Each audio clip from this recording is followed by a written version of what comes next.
రేవంత్ రెడ్డి అనే వ్యక్తి ఒక అబద్ధాన్ని ఎంత నిస్సిగ్గుగా నిర్లజ్జగా ఎంత అబద్ధాలు మాట్లాడడంలో ఎంత దిట్టనో దీన్ని చూస్తే అర్థమవుతుంది.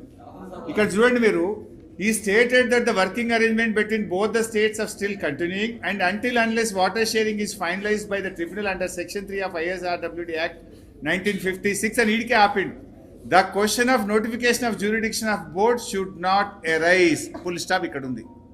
ఆయన చెప్పింది కామ దగ్గర ఆయన చెప్పింది కేసీఆర్ గారు చెప్పింది ప్రాజెక్టులు కేఆర్ఎంబికి అప్పజింపే ప్రశ్నే ఉత్పన్నం కాదు అని చెప్తే దీనికి ఇక్కడి నుంచి ఇక్కడికి కలుపుతాడు. ఇది అయిపోయింది ఇంకేడికి పోయిండు, 1956 అయిపోయింది ఇంకా కేసీఆర్ గారు థ్యాంక్స్ చెప్పిండు అంటాడు. అంటే ఎంత మనిషి ఇంకేమన్నా అనాలో నాకు అర్థమైంది. ఇప్పుడు ఆ దేవుని గుళ్ళో కూడా అప్పుడప్పుడు దొంగతనం చేస్తుంటారు. ఆ గుళ్ళో దొంగతనం చేసే దొంగకు కూడా కొంత నిజాయితీ ఉంటుంది.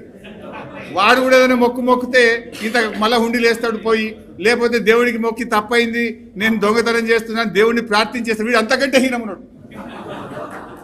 మీరు చూడండి, అసలు కేసీఆర్ గారు ఉపన్యాసం ప్రారంభించినప్పుడు బేసిక్ ఎవరైనా ఒక మీటింగ్లో మాట్లాడేటప్పుడు ఏం చెప్తాము, Telangana expressed his gratitude to Union Minister for giving the opportunity and requested for the proceedings of the second Apex Council meeting to be recorded.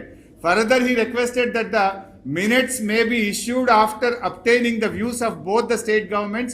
Honorable Union Minister informed him that the proceedings are being recorded. తర్వాత ఈ 5.2లో ఏం మాట్లాడిండో కేసీఆర్ గారు చెప్పలే.